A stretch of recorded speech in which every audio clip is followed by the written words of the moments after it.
Sí, es momento de entrar a la consulta, siempre para hablar de términos médicos, para referirnos también a materia psicológica, pero en este caso, algo que estaba súper pendiente y que pues conlleva hablar y especial interés, sobre todo si usted desde el plano masculino, el cabellito, tanto que uno lo quiere, pero pues precisamente hay algo que se menciona muchísimo y que yo creo que se menciona incluso con una facilidad, pero hay que saber bien las cosas cuando se habla del trasplante capilar. Pero para eso tenemos la solución, tenemos un experto en medicina estética y cirugía capilar, como es el doctor Miguel Cheu, que precisamente hoy nos viene a hablar precisamente de la importancia de estos tratamientos. Antes que nada, pues bienvenido, doctor Miguel Cheu. Gracias. Y de principio, explicarnos qué es, o en definición, qué es un implante capilar y en qué consiste este procedimiento. Bien, buenos días a todos, gracias por la oportunidad y bueno, vamos a aclarar las dudas de toda nuestra audiencia el día de hoy. El tema del trasplante capilar no es más que extraer de una zona donadora, siempre el área occipital, el cabellito, e injertarlo en el área receptora, que sería, dependiendo del paciente, puede ser el tercio anterior, medio o posterior, ¿no? Que es la parte aquí atrás.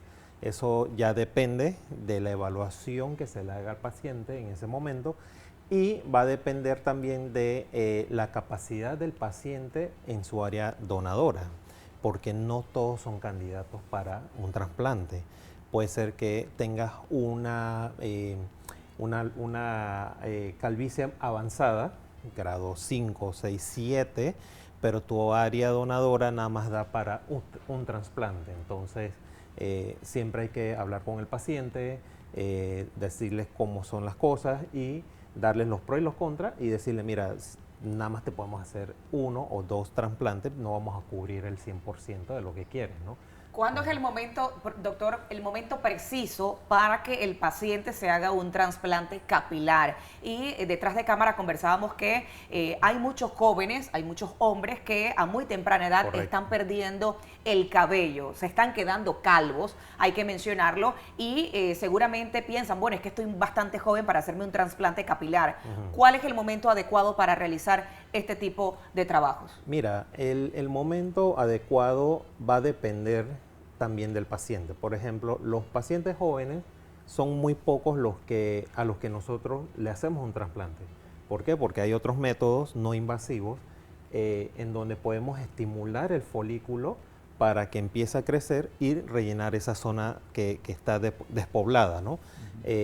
Ya un caso en el que el paciente tiene mucha entrada, que es más difícil cerrarla, ¿verdad? De manera natural, entonces se procede a, a darle esa opción al paciente. Mira, ya tratamos, mejoramos la zona media, la zona posterior, pero las entradas no la vamos a lograr. Si estás contento así, lo dejamos, y si no, entonces procedemos a hacerle el cierre de las entradas. Y ya ahí va a depender, ¿no? Pero siempre la primera opción tratamos de que sea no quirúrgica. Ahora bien, antes de llegar a este punto, ¿por qué está la persona perdiendo cabello? ¿Cuáles son esos principales síntomas de esta pérdida de cabello? ¿A qué se debe? Claro, mira, hay que explicar algo muy importante, y es que acabamos de pasar una pandemia, ¿sí? El COVID hizo muchos estragos, no solamente en la parte de la caída del cabello, sino también en la parte sistémica de los pacientes. Hay pacientes que nunca han sufrido de la presión y quedaron sufriendo de la presión, quedaron en intensivo, quedaron sufriendo de los riñones, del corazón y de todo esto. Bueno, así mismo como el COVID afectó esos órganos, también afectó la parte del cuero cabelludo. Y tuve muchos pacientes post pandemia con caída del cabello que no tenían nada que ver con la genética. Entonces ahí vamos a ver un tema que es la parte genética hereditaria del paciente, ¿verdad? Papá, mamá, calvo, la línea de la mamá, la línea del papá, quién está calvo en esa línea, eso es hereditario. Y la otra parte que es la androgénica, el andrógeno, testosterona, que produce un metabolito que se llama dihidrotestosterona, la famosa DHT. Entonces esa DHT viaja al cuero cabelludo, se une a los receptores en el folículo, y el mensaje en traducción ahí es: se va a caer el cabello. Okay, ¿sí? okay. Lo va haciendo más chiquito, más chiquito, más chiquito. y por eso se llama alopecia androgénica de patrón femenino o de patrón masculino. Eso por el patrón femenino, doctor, bastante particular, porque claro, nos centramos en los varones, pero en el caso de las mujeres, esto se presenta también, me imagino, los grados de estrés. Yo he visto mujeres que pues más bien por grado de estrés, pero también qué otras causas pueden provocar este tipo de alopecia en las mujeres y el tratamiento a seguir. Sí, claro, volvemos al mismo punto, que puede ser la parte genética, ¿verdad? Okay. Hereditaria, en donde, mira, que en los 18 años que tengo haciendo el tema de tricología, yo todavía no he visto una mujer calva en Panamá, excepto las mujeres que son sometidas a tratamiento de quimioterapia y radioterapia, que eso es normal que pase, ¿ok? Nosotros también vemos ese tipo de pacientes en la consulta, ya que obviamente, tú sabes, una mujer sin cabello, o sea, es algo que no la autoestima, pues. Claro. ¿Ves? Entonces nosotros lo que hacemos es ayudarlas a recuperar más rápido el cabello, en ese caso de pacientes, ¿no? Y de manera no quirúrgica, siempre y cuando terminen su tratamiento de quimioterapia, radioterapia, hayan resuelto el tema de cáncer y todo esto, entonces se le da esa opción de recuperación. Es decir, que en el caso de la cirugía capilar son más los candidatos hombres que tienden a hacerse ese tipo de tratamiento que las mujeres. Correcto. Regularmente, doctor, ¿cómo es este procedimiento previo? Obviamente usted me explicaba que tiene que hacerse una revisión de la cantidad pues de cabello que se le va a sacar, digamos, para hacerle el injerto en la otra zona de la cabeza o del lugar donde se le vaya a hacer ese implante. Pero ¿cuál es la preparación previa del paciente en el momento de hacerse esta cirugía o este trasplante y post cirugía? Bien, el paciente llega a la consulta, lo evaluamos, lo revisamos, vemos si hay posibilidad de la estimulación capilar no quirúrgica, ¿verdad? Si no, entonces ya, si él viene directo para una consulta de trasplante, pues entonces empieza a hacerse la marcación, se le hace su diseño, tiene que aprobarlo el paciente, se le hacen todos sus exámenes generales, ¿me explico? Como cualquier cirugía. Y revisamos lo más importante, la zona donadora. La zona donadora, que es el área posterior de la cabeza y los laterales, ¿no? Ahí, en base a esa zona donadora, nos vamos a dar cuenta por centímetro cuadrado cuántos folículos yo puedo extraer de ese paciente. En el caso del tema de la zona donadora, ¿puede ocurrir que otra persona le pueda donar al que se va a hacer el trasplante o tiene que ser una zona donadora de la misma persona que se va a hacer este trasplante capilar? Es muy buena la pregunta y válida porque es igual que cuando te donan un órgano, tiene que tener compatibilidad el órgano, ¿verdad? Un riñón, un confort. Pero en el caso del cabello, o sea, realmente se hace del mismo paciente, no se extrae de otro paciente.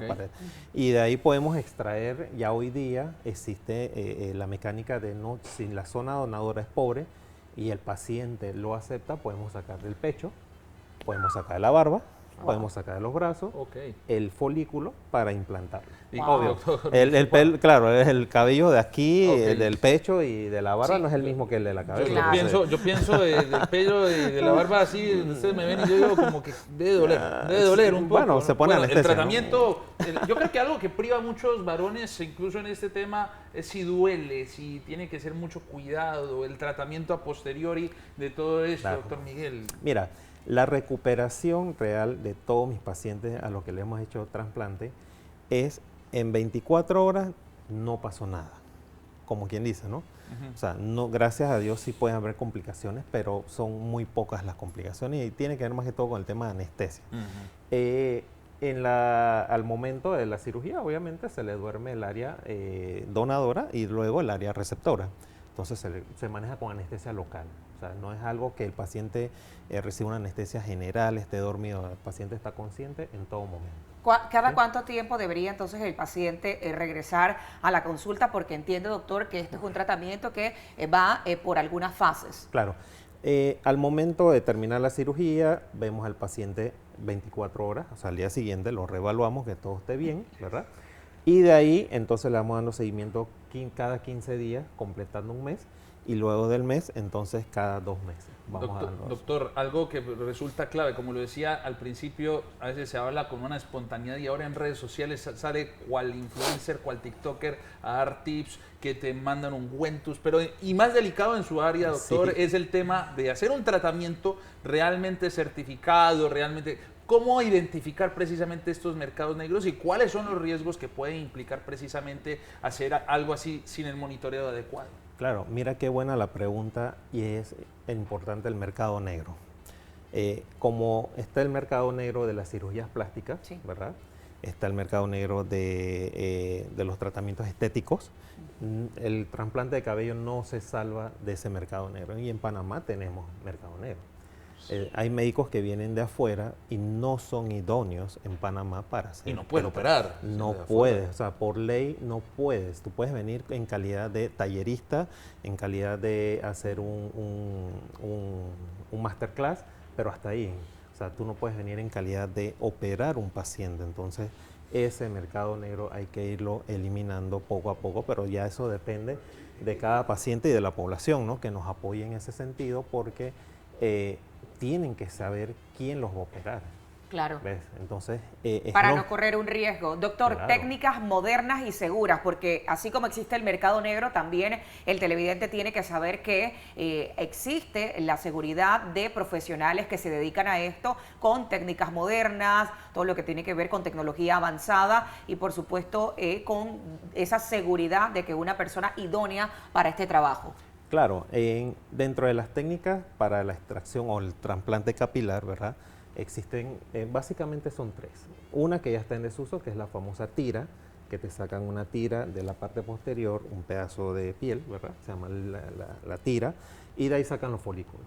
Pero la que no ha dejado de ser el gold standard es la extracción folículo a folículo, que es la que le dicen FUE, F-U-E.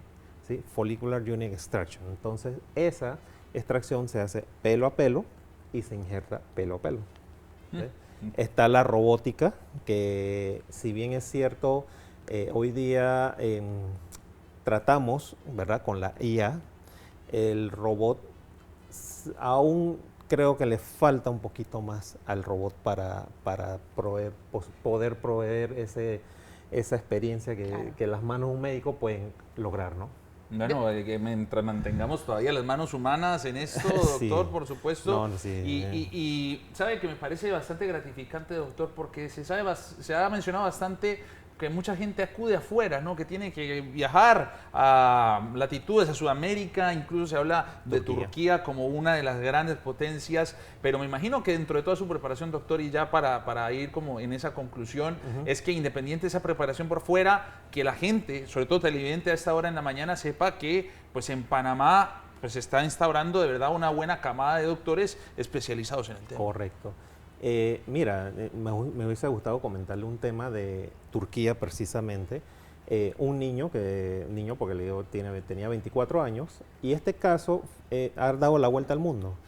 Este paciente se fue a hacer barba, no le quedó bien y el paciente se deprimió a tal punto que se quitó la vida. Wow. Chanfle. Hicieron las investigaciones y dieron con que fue a Turquía, se hizo el tratamiento en Turquía. ¿Paciente panameño, doctor? No. Okay. Era de Reino Unido el paciente. Y entonces, ¿qué pasó? El paciente dieron con el médico. Ajá. Y el médico era un vendedor de bienes raíces, que aprendió la técnica y obviamente puso una clínica, supongo yo.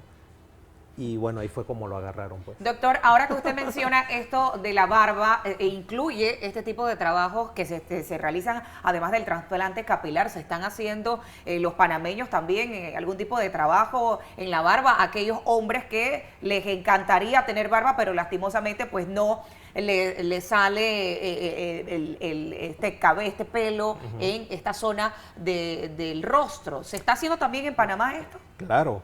nosotros hacemos no solamente el trasplante de cabello, también hacemos barba y hacemos cejas. También, Claro, el área de la excelente. ceja. Bueno, producción Sí. tiene algunas Tenemos imágenes para referencias, compartir sí. de ese tipo de trabajos que se realizan y qué bueno pues que tengamos la oportunidad de observar qué es lo que se hace de acuerdo a lo que el doctor nos ha estado explicando en lo que va de la mañana. Parece un poco doloroso, pero pues Tiene anestesia. tiene anestesia, doctor.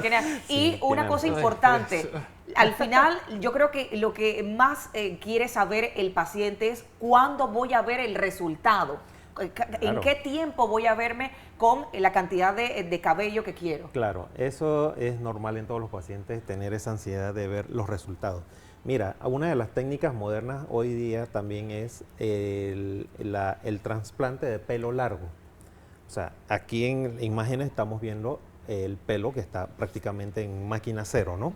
Pero también podemos hacer el trasplante de pelo largo, ¿ves? Es un poquito más complicado el procedimiento, pero igual se está haciendo. Entonces, el paciente empieza a ver los resultados al mes. ¿Quién sí y quién no? O bueno, ya dijo quién Ajá. sí, pero en el caso pues de adultos mayores, de pronto ya hombres a una avanzada edad, o hasta qué edad es recomendable hacerse o qué este tipo limitante de pronto Sí, trasplante. Todo eso. mira, esa pregunta es buena porque ya una persona arriba de los 50, 55 años que ha tenido calvicie toda su vida, o sea, la zona donadora es muy poco, entonces ya ahí sí hay que considerarlo, ¿no? Ok.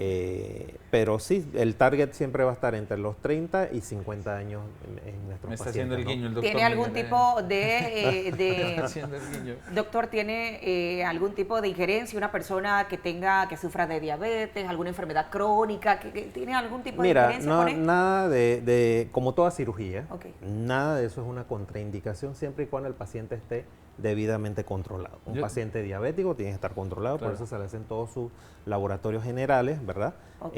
Si hay una condición cardíaca, se le pide una evaluación por un internista, un electrocardiograma, ¿no? Yo solamente tengo una pregunta, pero esta es, digamos, bien directa. ¿Solo podremos aducir a razones de estética en lo que se refiere a la pérdida del cabello y la recuperación del mismo? ¿O también consideras que puede haber alguna evaluación de la importancia del cabello por otra materia que no sea la estética? Claro, por ejemplo, pacientes que tengan algún trastorno, Ya. ¿verdad? Ok. Algún trastorno y tengan una pérdida, se le tiene que evaluar. ¿Por qué? Porque muchas veces no es solamente un tema de herencia genética y todo esto, ¿no? También nada más con decir la deficiencia de vitamina D en una paciente mujer, Claro.